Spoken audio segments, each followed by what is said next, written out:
کیا آپ نے کسی دریا کا رخ بدلتے دیکھا ہے؟ پاکستان میں آئیں اور دریائے سندھ کے بعد دریائے کنہار کی طرف دیکھیں، جس کا رخ بدل چکا ہے۔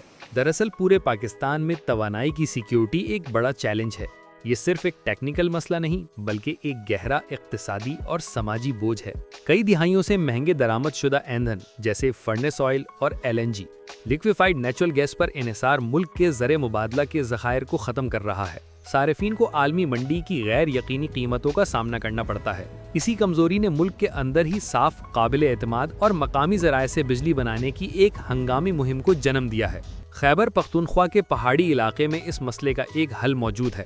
دریائے کنہار کی وہ بے پناہ طاقت جو ابھی تک استعمال نہیں ہوئی۔ یہ گلیشیئر سے نکلنے والا معاون دریا ہے جو اس خطے سے گزرتا ہے۔ صوبائی حکومت کے ادارے پیڈو کی نگرانی میں چلنے والے سب سے بڑے ہائیڈرو پاور منصوبے کے لیے اسی دریا کا انتخاب کیا گیا ہے۔ اس منصوبے کا نام ہے بالاکوٹ ہائیڈرو پاور پروجیکٹ یا مختصراً BHPP۔ یہ وہ منصوبہ ہے جو دریا کی طاقت کو استعمال کر کے 300 میگا واٹ صاف بجلی پیدا کرنے کے لیے ڈیزائن کیا گیا ہے۔ یہ صرف ایک عام ڈیم نہیں بلکہ پاکستان کی طویل المدت انرجی ٹرانزیشن کا ایک اہم اسٹریٹجک ستون ہے۔ یہ ایک قومی ضرورت کا انجینئرنگ جواب ہے۔ آئیں کرتے ہیں اس ڈیم کی سیر اور اس کے حیرت انگیز فائدوں کو دیکھتے ہیں کہ کیسے یہ ڈیم پورے خیبر پختونخوا کو بدل کر رکھ دے گا۔ لیکن پہلے ہمارا چینل ضرور سبسکرائب کریں۔ بالاکوٹ پروجیکٹ ایک مشترکہ کوشش ہے جو بین الاقوامی تعاون کی اہمیت کو واضح کرتی ہے۔ اس میں تعمیراتی partner China Gezhouba group company limited CGGC ہے، جو ہائیڈرولک انجینئرنگ کا ایک عالمی ادارہ ہے۔ یہ شراکت داری چین پاکستان تعاون کا ایک اہم پہلو ہے جو belt and road initiative BRI کے اہداف کی علامت ہے۔ CGGC کا کردار اس مشکل ٹیکنیکل کام میں اپنا بھرپور تجربہ لا رہا ہے۔ اس منصوبے کے فائدے بہت بڑے ہیں۔ جب یہ 2030 میں پوری طرح فعال ہو جائے گا تو BHPP سالانہ تقریباً 1.144 ارب کلو واٹ آور بجلی پیدا کرے گا۔ یہ مقدار بہت اہم ہے۔ مسلسل بجلی کے بحران سے نمٹنے والے ملک کے لیے یہ توانائی تقریباً 18 لاکھ یا 1.8 ملین لوگوں کی ضرورت پوری کرنے کے لیے کافی ہے۔ یہ اعداد و شمار اس منصوبے کی عجلت اور اس کی صلاحیت کو واضح کرتے ہیں۔ جب پاکستان میں کسی بڑے دریا کا رخ موڑنے یا بہاؤ کو کنٹرول کرنے کی بات آتی ہے تو یہ دراصل ملک کی تاریخ کے سب سے بڑے انجینئرنگ کارناموں کی یاد دلاتی ہے۔ ملک کی بقا اور اس کی زراعت کی بنیاد ہمیشہ سے دریائے سندھ اور اس سے جڑے آبی نظام پر رکھی گئی ہے۔ اس کی سب سے بڑی مثال ہے تربیلا ڈیم، جو دریائے سندھ پر بنا دنیا کے سب سے بڑے ارتھ فلڈ ڈیموں میں شامل ہے۔ اس کی تعمیر کے دوران انجینئرز نے دریا کے بے پناہ بہاؤ کو قابو کرنے کے لیے وسیع پیمانے پر ڈائیورشن ٹنل کا استعمال کیا تھا۔ یہ وہ تکنیکی ورثہ ہے جو آج کے انجینئرز کو ملا ہے۔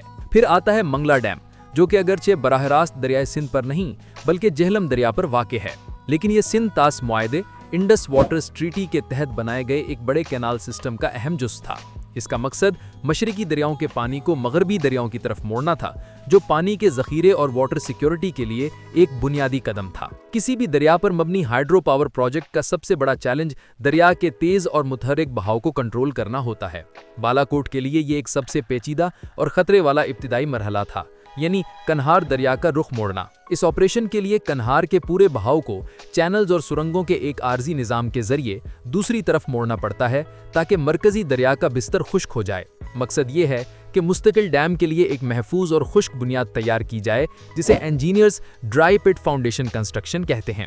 اس کام کے لیے بہت محتاط منصوبہ بندی کی ضرورت ہوتی ہے، خاص طور پر خیبر پختونخوا جیسے غیر مستحکم ارضیاتی علاقے میں۔ ڈائیورشن ٹنل کے ڈیزائن یا عارضی بند کوفر ڈیم کی تعمیر میں ذرا سی بھی غلطی خطرناک تاخیر یا ناکامی کا سبب بن سکتی ہے۔